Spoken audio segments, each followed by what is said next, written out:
Hello, everyone. It is Jenny Date and Laurie Farrington once again here to talk about the Gemini full moon. And before we start talking about that at all, let's just make sure you know who we are in case you're new here. Jenny, you can find her at hiddenpathastrology.com. You can find me at lauriefarrington.com.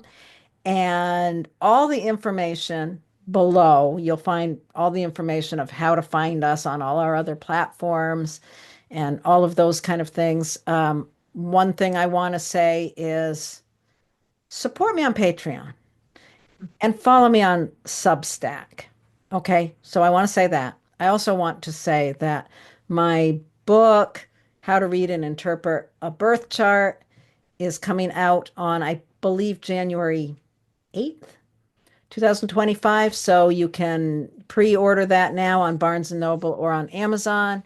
And that's all I have to say about my stuff. What about you, Jenny? Cool. Well, yes, check out my meditations on my website if you're interested in that kind of thing. And I also post them on this channel. But more than that, I have a bunch of workshops that are coming up in January and February. They are in person, so obviously that limits you if you don't live in the Vermont area. But I do have quite a few fun ones coming up, including birth chart basics, making sense of 2025, because we have a kind of a crazy year ahead of us here. So I have that. And there's a couple other ones, one on friendships during Valentine's Day, Yeah, and the cool. Moon Phase One, which is the beginning of a longer series. So if you're interested in those, please go to my website and sign up for those. Other than that, I think we are ready to move on. Okay, so what are we going to talk about next? So today we are talking about I know we're talking about the Gemini full moon.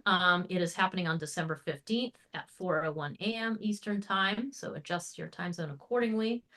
But before we get a little bit further into that, let's just have a little review of the whole moon cycle. The full moon is essentially what I would consider the midpoint of the cycle. The cycle begins at the new moon when the sun and the moon are together and you can't see the moon at all in the sky. And then from that time on, they separate. A week later, you see that waxing half moon, also known as the first quarter. That's a crossroads, a time for action, a time to make something start to happen. 1 week later, we come to the full moon, which is what we're talking about today. And that's usually a moment of awareness, a moment of clarity, a time when you can really see the results of the first part of the cycle. And then the moon starts to lose light until you get the waning half moon. So the last quarter moon happens a week later. Then it's time to start letting go of whatever the thing is that you were working on. And then the very last bit, the dark moon, is closing out the cycle and kind of letting things turn to compost and beginning the cycle again. So that's the cycle in a nutshell. It's roughly 4 weeks. The moon really is like our tangible calendar that you can look up in the sky, providing it's not cloudy, and know where you are in the month. So that is the moon cycle in a nutshell. Mhm. Yeah. Do you have things to add? Well, okay, so in the larger cycle, in the short cycle, this refers us back to the most recent new moon, right? Yeah. Yep. What was the date on that one?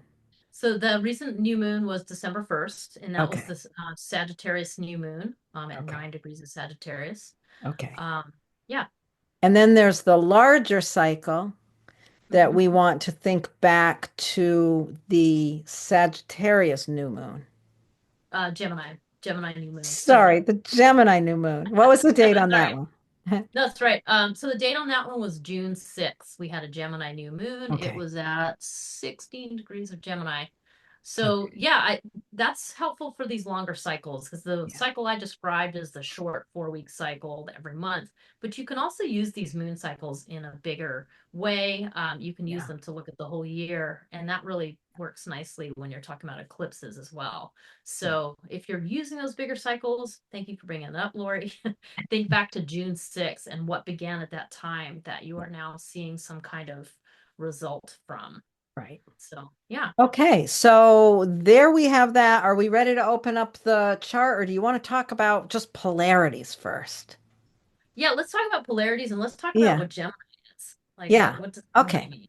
Okay. Yeah. So, first of all, polarities, if you look at the chart, polarities are always just the oppositions between two signs. And whenever we've got a full moon, that is an opposition between the sun and the moon. That's the whole thing, that we can see the full shining moon because the sun is exactly opposite it, reflecting on the whole face of the moon. So, whenever we're looking at a full moon, we're thinking about the polarity between the two signs. And polarities are really fascinating to understand because they're always connected. They're always two sides of the same coin, is how I think of them. With this one, we're looking at the Sagittarius sun and the Gemini moon. So, what's the similarity? Mhm. Yeah. I know, right? Well, it's funny because whenever I think about Gemini and Sagittarius, the thing that comes to mind is they both have a teaching element. There's Yeah. both a component of learning or wisdom or, something tied in with that teacher archetype. The difference is that Gemini is the minutia, the details. Like I want to know the data. I want to know, all of the facts and figures that kind of add up into this very intellectual sort of I guess it's kind of a more shallow level, the intellect being like one plus one is, is two, right? It's just this very like simple Gemini. Whereas Sagittarius is much more concerned with the bigger picture and the whole story and what's the meaning of things and what does the data mean. So I really like this polarity and thinking in terms of like you gather the data, that's what Gemini is, and then you make meaning out of that. You understand the bigger picture. And so that's what they have in common. That's how I think of it. Yeah. And the polarities always bring in the same modality. So with this one, it is mutable. They are both mutable, which means they're both very adaptable. I really like that polarity between Sagittarius and Gemini. Just like you said, it's about gathering the information and then turning it into wisdom. That's kind of how I think of it. And yeah, polarities are important to understand. We all have, not everyone has oppositions between planets in their natal chart, but everyone has the nodal axis. And the nodal axis is always a polarity. And that in itself is a excellent reason for you to understand polarities. Yeah. Yeah. Yeah, and polarities are interesting because if you look at other modalities like in herbalism or in Jung psychology, they play out a bit differently. And so the astrology ones, it's funny with the astrology ones because they have more in common than some other ones you might read about in other modalities. So they have, and in this case, is exactly what they have in common is they're both pretty flexible and mutable, and which is why I kind of equate them both with learning and sharing information. Sagittarius can be extremely opinionated, but it can change its opinion like the next day, and then it has a new opinion it's really opinionated about. So that's kind of the funny part about that. And Gemini, especially because we're talking about the Gemini full moon, the tricky part about it is it can move so quickly. So it moves from one thing to the next that it just loses that touch with meaning. It becomes meaningless, which is interesting because when we get into the chart of this moment, this is what we're talking about. There's a lot of data. There's too much data. And Gemini out of balance is too much data. And it just kind of falls over itself because it just doesn't make any sense anymore and just moves so quickly that nothing happens. Yeah. Yeah. So we're Too definitely much gonna keep. information is not always a good thing, that's for sure. No. And So we are lost in too much information these days. we sure are. Speaking All of right. which, are you ready to look at the charts? Sure, let's bring more information to the table. Here we Yeah. have.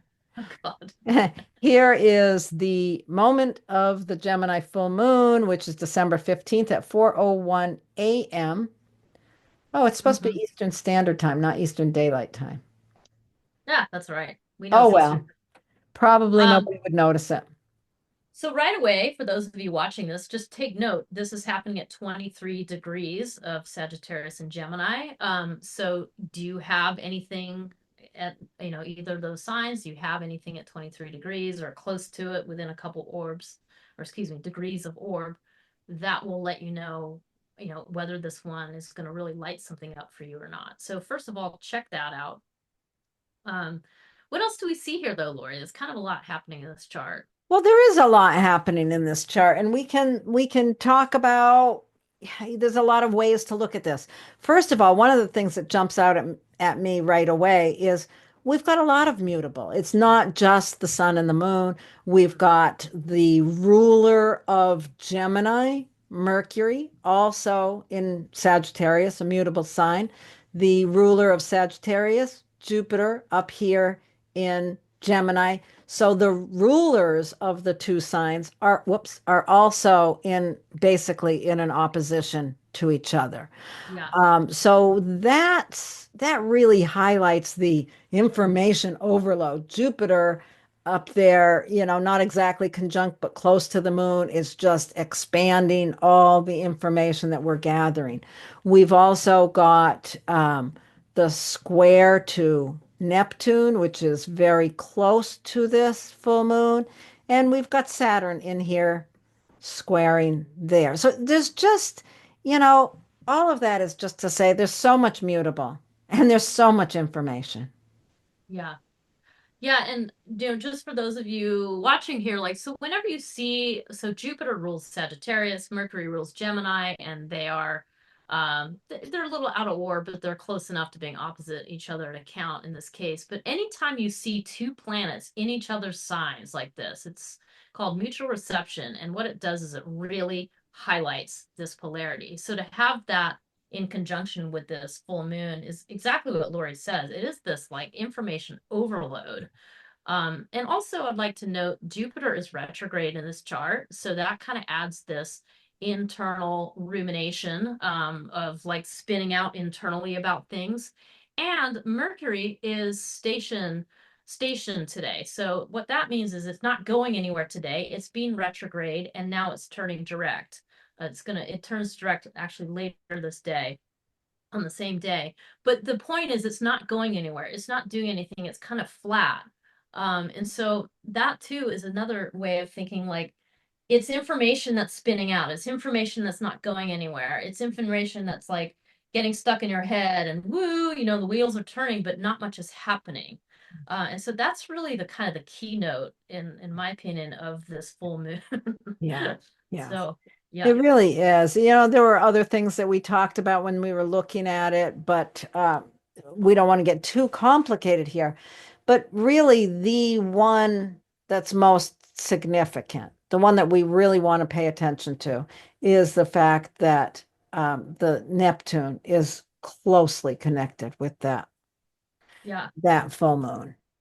And I think, what's interesting about throwing Neptune in this mix is we've already talked about this overload and this kind of confusion and this overwhelm feeling. And Neptune is the planet of overwhelm and confusion by itself, but it's in this square with with the sun and Yeah. moon. So I mean, it's really this statement about, this is not going to work to get stuck in this analytical back and forth about, oh, nothing's going to be accomplished. It's only going to create, it's going to be like a dust devil, like spinning up a bunch of dust and nothing's really happening.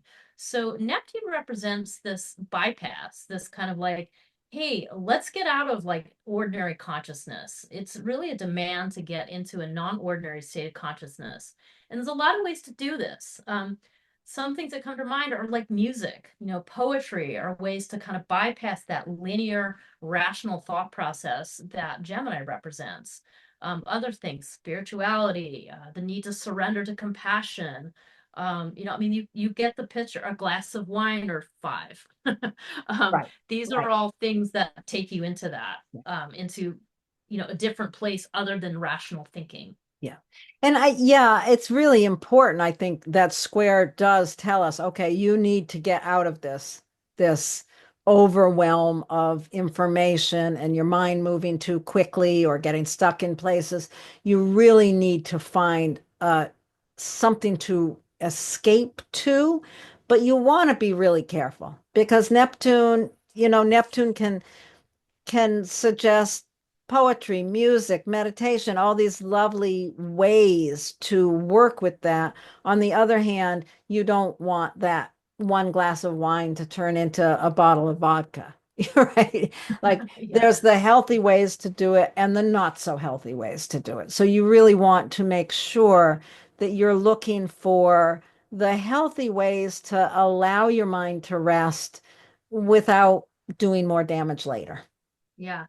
I think the key question as you're talking, Lori, the key question here is, when are you going too far into escapism Right. versus rest? Like you want to take refuge, you want to take rest, you want to rejuvenate and recuperate, but you do not want to just flat out completely avoid, run away from, and escape because that can be incredibly damaging. And that's not necessarily the point. The question being posed is, asking yourself, do I feel overwhelmed? Do I feel sort of crazed by this back and forth issue that I can't seem to get away from? And then once you've kind of, if you've answered yes to that question, then it's how do I step, out of that rational linear way of thinking, and how do I find non-ordinary states of consciousness that allow me refuge? So Yeah. something like that. Refuge, not escape. I think that's a perfect thing. Refuge, not escape. Yeah. It's Yeah. important to clarify that distinction for yourself, depending on where it falls in your own chart. Um, okay. Okay.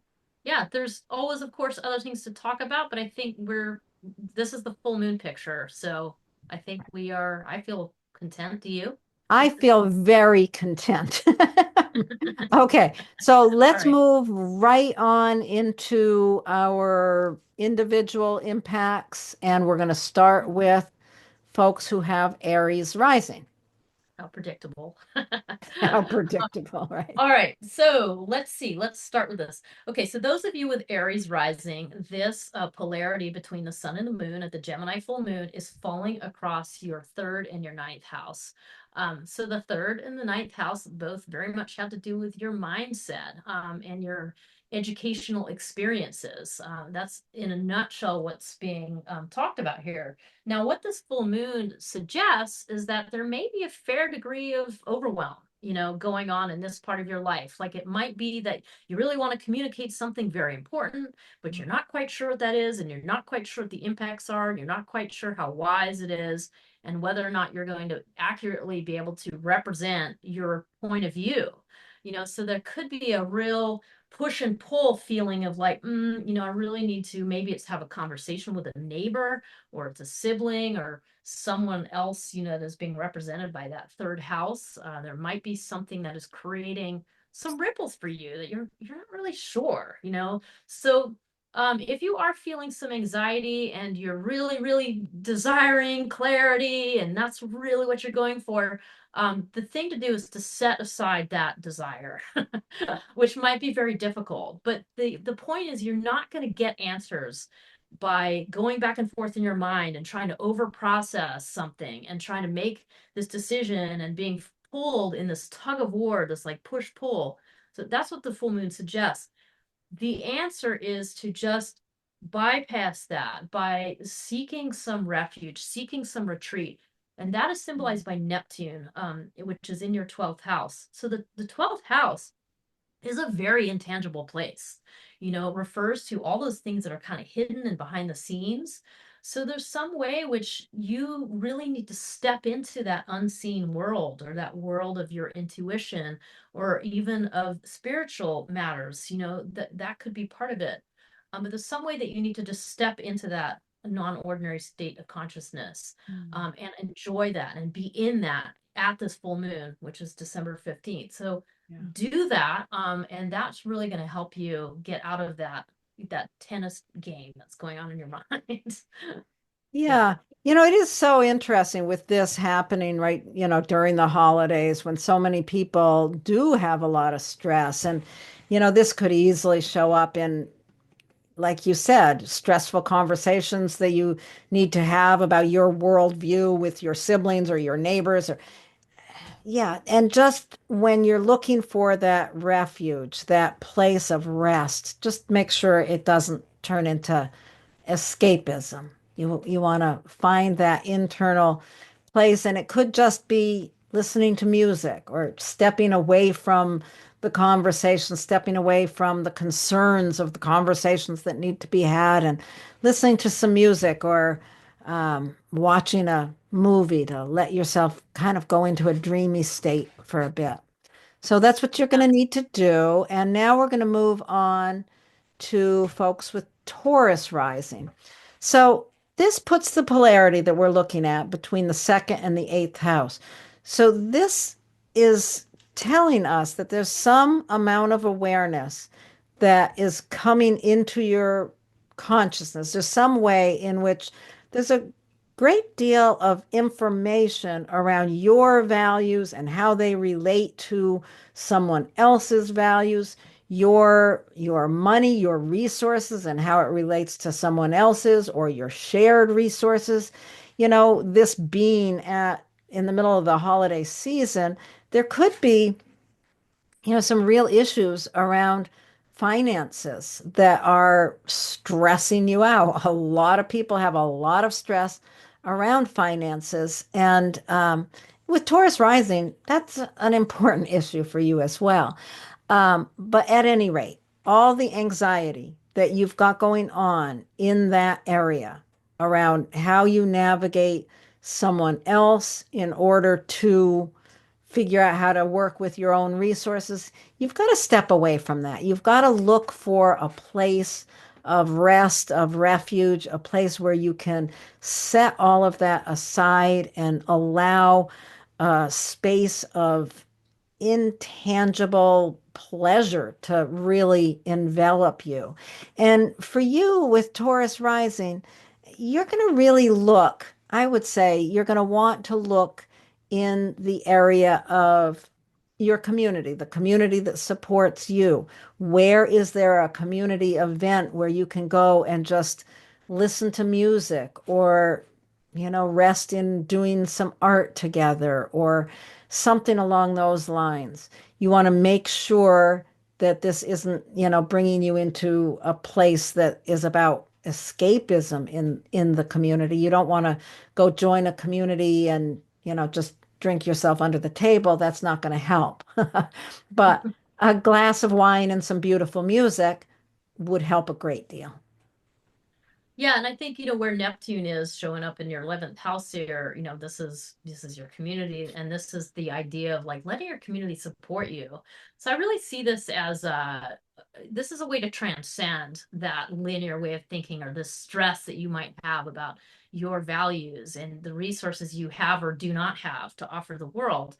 It really helps you offset that. And I think what comes to mind is, like I was hearing about a group of women that got together and were making gifts for one family that was in need. And so this idea of coming together in a group and doing something that is selfless or Mhm. doing something that allows you to transcend that stuck feeling of like, I don't know what's better, and just really lean into that. So think about your community groups, think about what that could be for you, because there's a lot of things it could be. There's a lot of ways that you can understand how to participate in your community in a different Mm. way. That's So awesome. anyway, That's yeah, great. that's Okay, so we'll move on to folks who have Gemini rising.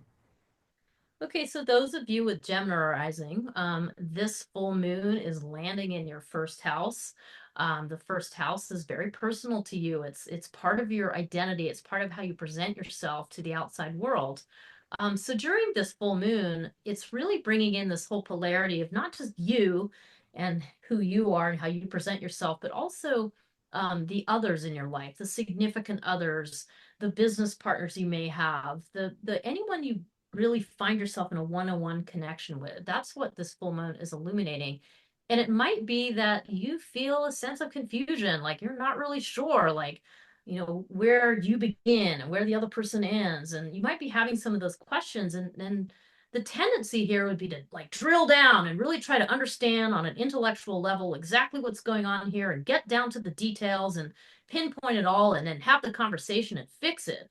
But unfortunately, that's really just not what's available during this full moon. Instead, it presents as this overwhelm and this kind of tug of war of like this or that, and the only thing to really do is to cut through that is to lean into where Neptune is in your chart, because Neptune is squaring this axis, and Neptune is in your 10th house. So this is sort of suggesting this kind of strange idea of leaning into something really intangible in your workplace. So what comes to mind for me is maybe there's an opportunity to, of course, there might be an opportunity to do a holiday party with community. I'm sorry, with your colleagues, And that could be a place where you could really enjoy yourself. But think about other things, like less tangible things, like singing in a group. I really can't help but think of someone I know very well, who sings with colleagues. So that would be a great opportunity to kind of cut through that I don't know-ness Mm. that this full moon represents. Mm. Mm. Yeah, That's interesting. I'm thinking about that. What else that could be? Yeah, some yeah, way of finding an intangible place of refuge in your social reputation or your career. And it could be, I don't know, finding ways of really bringing your compassion out into the world in a new way. yeah, At any rate, find something that's not about escaping into your social reputation or career, but that's really about, yeah, finding refuge from all the anxiety of you, me, if, yes, no, all the anxiety that can come up with this particular moment in time. yeah, Okay, so yeah. now we're going to move to folks who have Cancer rising. If you've got Cancer rising, this full moon is happening between the polarity of your sixth and 12th houses, the full moon itself occurring in your 12th house. So you're going to really want to ask yourself, where are you overly concerned or ruminating with the details of what you think you know about your unconscious internal patterns? Mm, You know, there's just an awful lot of anxiety going on about how I'm managing my internal patterns and how my day-to-day routines are supporting that or not. Am I doing it right? Am I meditating properly? Am I, whatever it is, there's some anxiety there. Are my routines supporting my internal processes? There's some real anxiety going on there as you're trying to figure out something that at this moment you're not going to be able to figure out because there's just too much information coming at you and too much anxiety around it. So, again, what we're thinking about here is how to find a little space of refuge, a little rest spot, and just letting go all of that anxiety. For you with Cancer rising, this is happening. Neptune is in your ninth house. So there's something about, you could find refuge in learning something more about, I don't know, about something mystical. You could really open up a new pathway of thinking and allowing information through education, or maybe you go on a wine tasting. I don't know. Jenny, you have this one. So what do you think?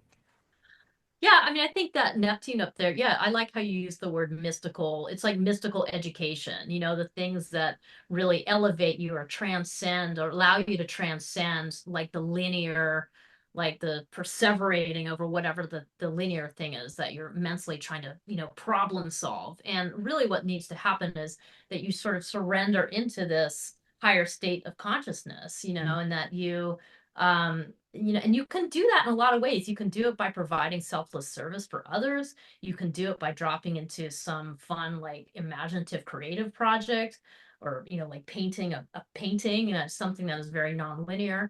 And there's other ways you can do it too. And it might just be that you need a rest, you need a timeout, you need some peace and quiet, and that's your education for the day. There's a Mm. lot of different ways to seek that refuge, but it's something where you can drop into yeah, what I just think of as a non-ordinary mind state, that pulls you out of the stuck feeling in the And mental since plane. that's, the Yeah, ninth house is your worldview, you kind of have a mystical worldview within you that yeah, you can really tap into here. Huh, it's interesting. yeah. I think Maybe something it's about the a worldview and the selflessness. Something in there. maybe there's Yeah, something about, get out your tarot cards and really drop into allowing that kind of information to yeah, come. Anyway, yeah. onward Divination. to Yeah. folks with Leo rising. Alrighty, so those of you with Leo rising, this Gemini full moon is landing in the polarity in your chart that's between your fifth and your 11th house. So the fifth and the 11th house both have to do with, well, in a nutshell, it's how you give of yourself and how you receive. So the Gemini full moon itself is landing in your 11th house of community and how you receive. So what this is painting a picture of is that there is possibly some big anxiety here, some struggle, some feeling of overwhelm of like, oh, I need to give of myself, but I'm not really sure how. And, I really want to help my community, but I don't really know, or I don't even know what my community is or who it is. And I don't feel clear. And there's kind of this back and forth pull of like, desiring to radiate out that joy that the Leo rising suggests and finding a place to do it and being in community and feeling seen and supported. And it's just not available to get clarity at this point.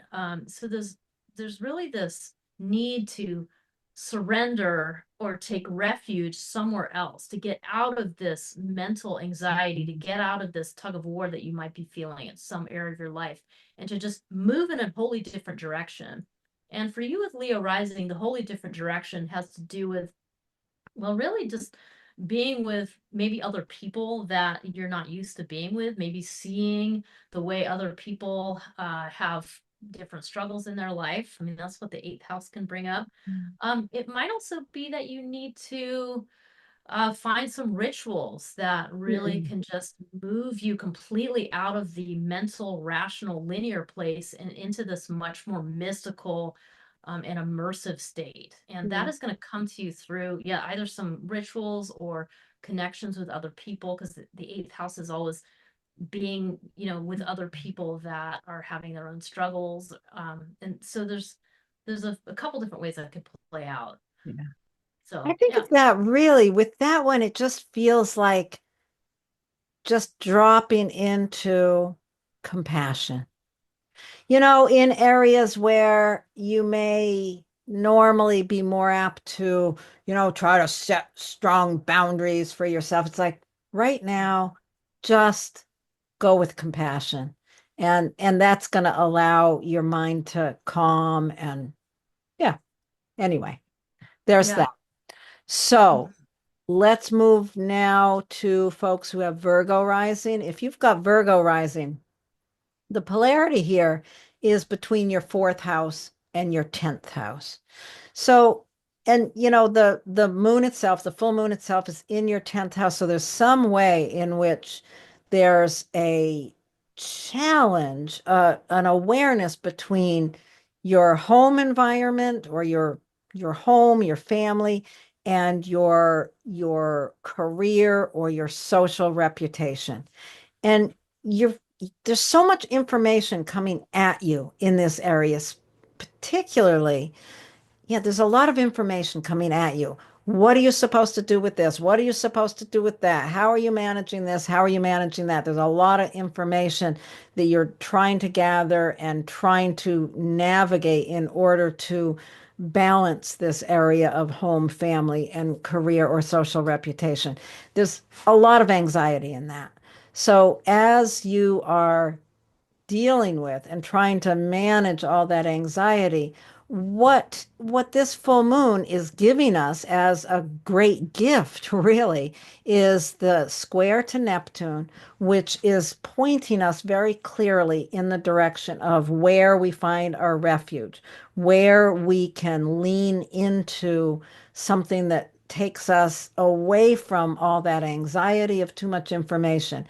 And for you with Virgo rising, this is look to your partner, look to a business partner or an intimate partner, some one-on-one connection with another person who can allow you to just rest and calm that busy mind down. It's as Mm. simple as that. Yeah. It makes a lot of sense to me too.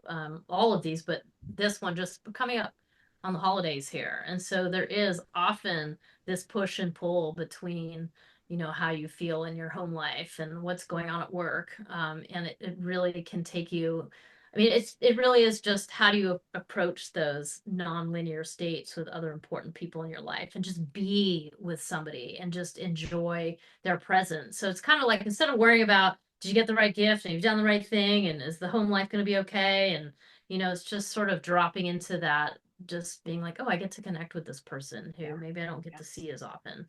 So it really is welcoming that state of being instead of Yeah. worrying about what you have to do. Yeah. Yeah.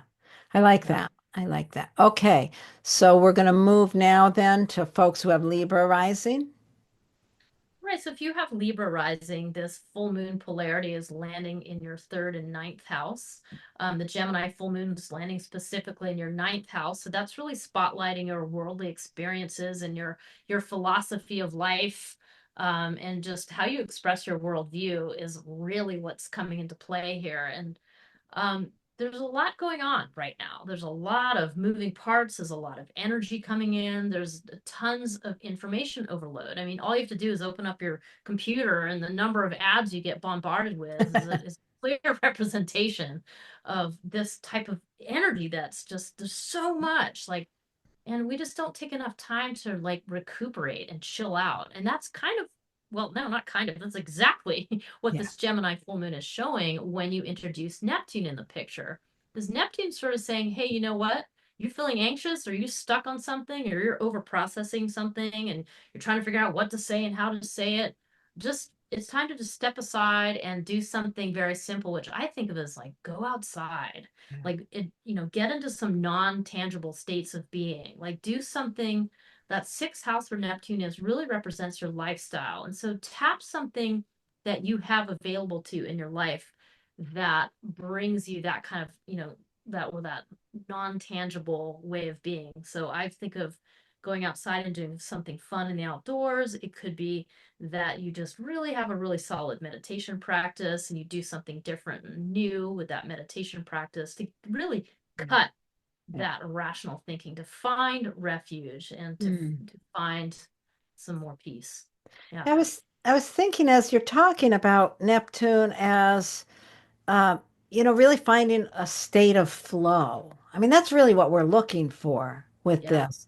And I was thinking specifically about someone I know with Libra rising, and I think that, certain things that they can find that flow in, things like cooking or baking or making, how you can just kind of fall into a space where time Yeah. goes by, and whatever it is within the area of your day-to-day routines where you find that, this could be as simple as go take a bath, float in the water, go to the gym, go to the pool.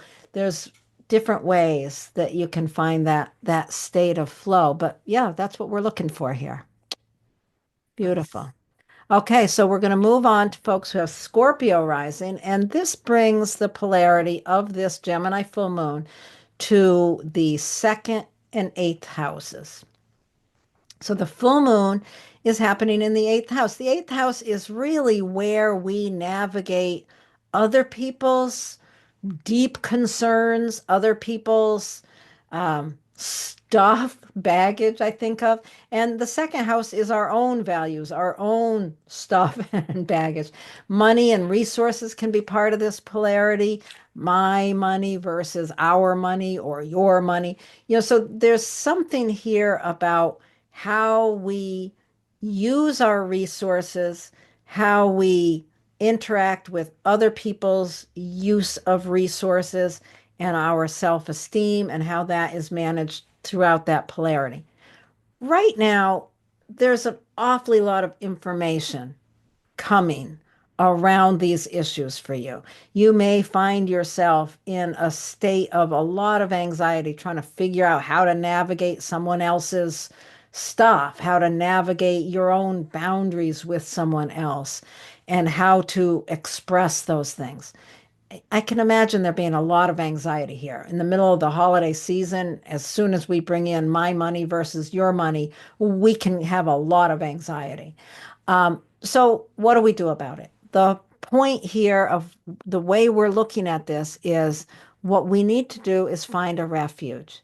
And for you, that is happening with Neptune in the fifth house. So you want to really step away from all that anxiety, step away from all that information that seems to just be cluttering your mind. Step away from that and into some creative way of being, some creativity that is a refuge to you. You know, if you've got Scorpio rising, you've got Pisces in this fifth house, your creativity is a source of great inspiration to you. And whether that be creativity in terms of art or something along those lines, it could also be around how you give of yourself, how you love others.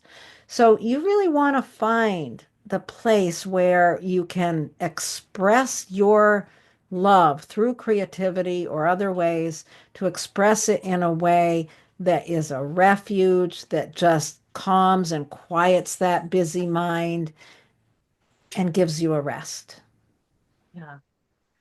Yeah, I mean, in a nutshell, I think it's kind of simple here. It's just like there's so much pressure to, we get stuck in our mental capacity here, like buzzing around. And it really is just how do you set that aside and notice that you're stuck in that? Well, I think of it as like a tennis match Yeah. during this Gemini full moon, that you're stuck in this tug of war.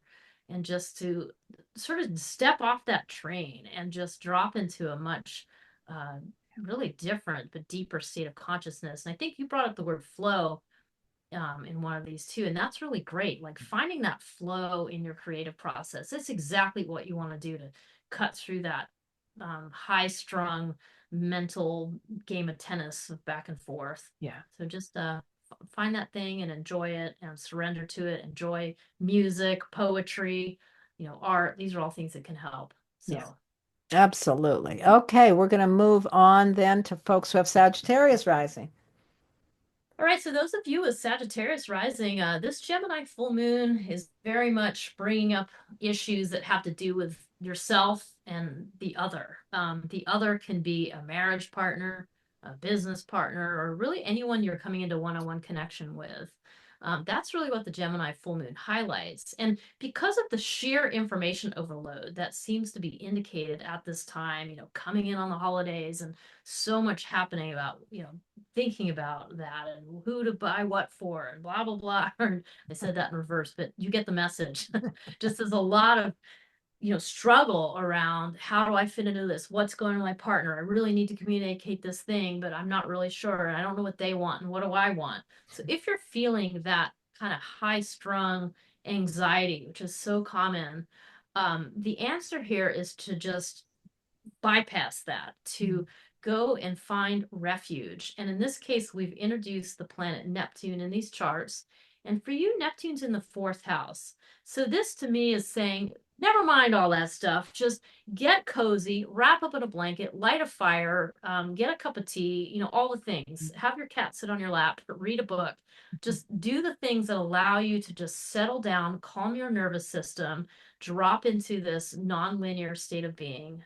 So enjoy like non-tangible things and just relax, let yourself find a state of refuge that cuts, through that the perseverating.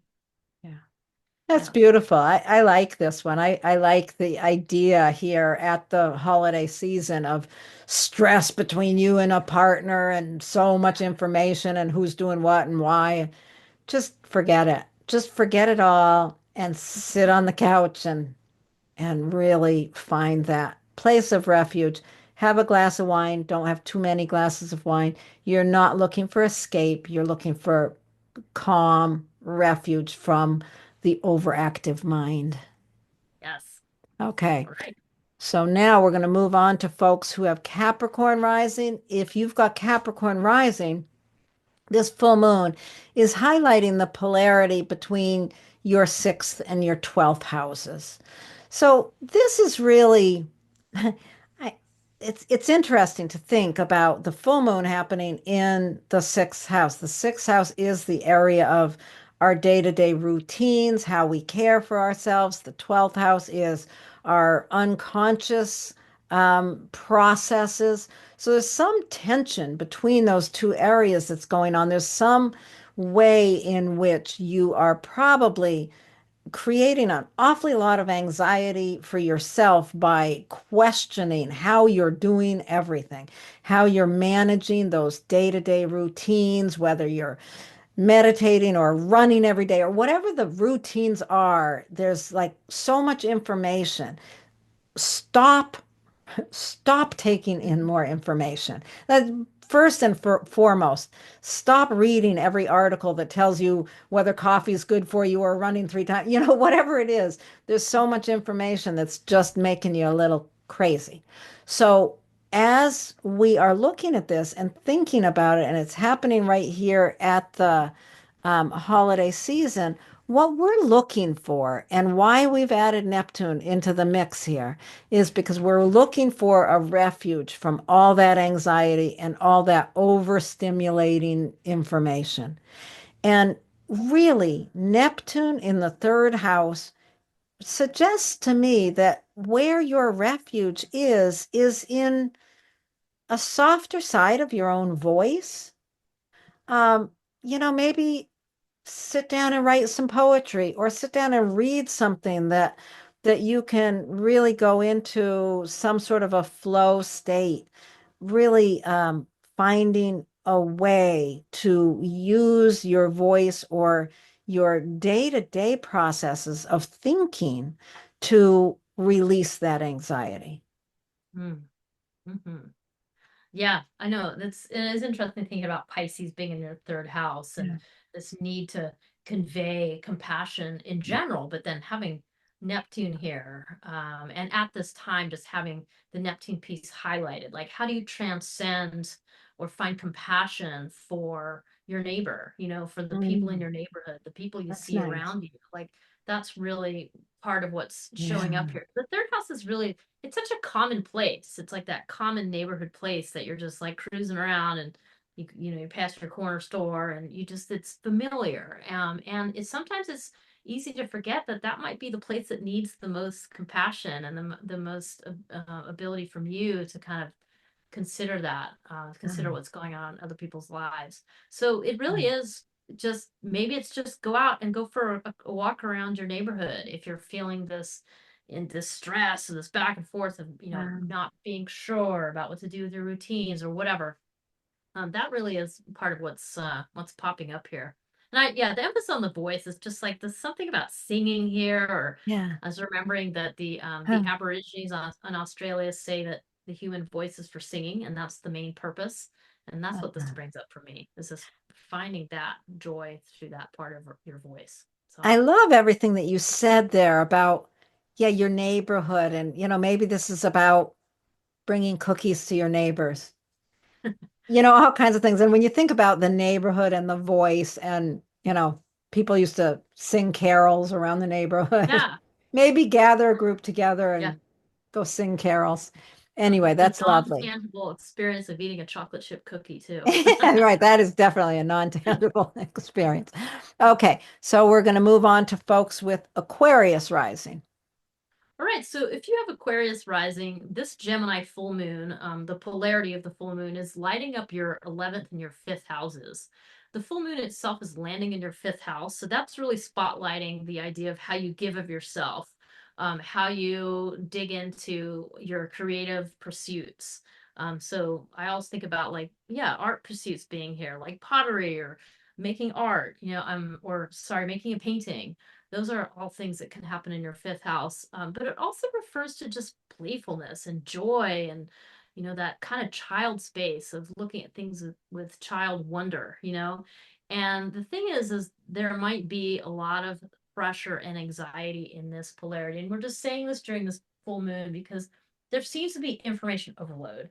And in your case, Aquarius rising, it's suggesting that that information overload is indicating a confusion around how you want to give of yourself, what community you should be part of, and how you want to give to that community, and how you want to receive from that community, and what's your thing going to be. There might be a big feeling of pressure. I have to do these things. It's the holidays. Like, I've got to, get my act together and, make gifts or do something like that. And the answer here is you might need to set this aside for the day. I mean, this is December 15th. Like, if you are feeling this way, if you're feeling tapped out, stressed, overwhelmed, then the answer is going to be to bypass all that by seeking refuge, by doing something that is just really good for you, that reminds you of how to value yourself. And because we're using Neptune, that is squaring this full moon axis, as the symbol of what to lean into.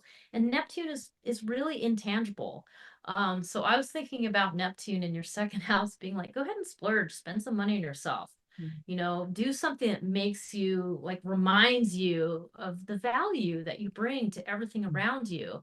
And I just want to assure you that this is not a selfish act. In Mm, fact, it's the opposite, because as you step in and you sort of go, okay, I need this, I need to have a little bit of refuge, it's going to allow you to know just how to give. It's going mm, to allow you to be present, and be available for whatever is most needed from you in this moment. yeah. So, yeah. I like that. I like thinking about that, giving something to yourself. But you want it to be something intangible. You don't want to go out and buy yourself a new car or a new hat. You want to spend money on yourself in some way that just feeds your self-worth. I Mm. don't know, get a haircut or a facial, or I don't know what people do. I have no idea what people do, but something that's going to really feel good. Get an astrology consultation. Do something for yourself that you wouldn't normally do. I like that idea for people with Yeah. Aquarius rising. Something Okay. that just takes you out of that linear way of thinking, right? Yeah. Yeah, definitely. Okay, let's move on to folks with Pisces rising. Now, if you have Pisces rising, this full moon is happening across the polarity of your fourth and 10th houses. So this really brings the whole idea, what we're talking about here with this Gemini full moon is because of the way everything is set up, we are in a space of a lot of overwhelm, a lot of information. And for those of you with Pisces rising, this information is coming from career and home and family. There's just a lot in that polarity. You might be questioning. Here we are at, just before the holidays. There's a lot going on with home and family. There's a lot of expectations on you in relation to your career as well, most likely, or your reputation. What's expected of you in those two areas may feel just incredibly overwhelming, and you're trying to balance things and trying to figure it out and trying to analyze it, and it's just making you spin and spin and spin. So the whole idea here is what we're trying to offer you is a point of refuge. And with Neptune, I'm going to circle it right here. Neptune in a square aspect to both of these, the sun and the moon. This shows us that this is a place where we can kind of pull away from all that anxiety and find a point where we can relax and just get rid of and release that tension.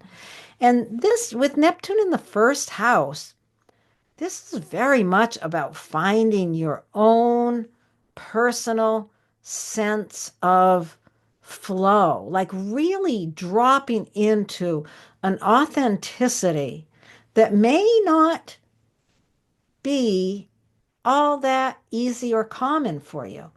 I always think people with Pisces rising is such an interesting rising sign to me because wherever Pisces is, there's a lot of idealism, but it's hard to pinpoint too. You can't really grab hold of Pisces because it's a little bit intangible.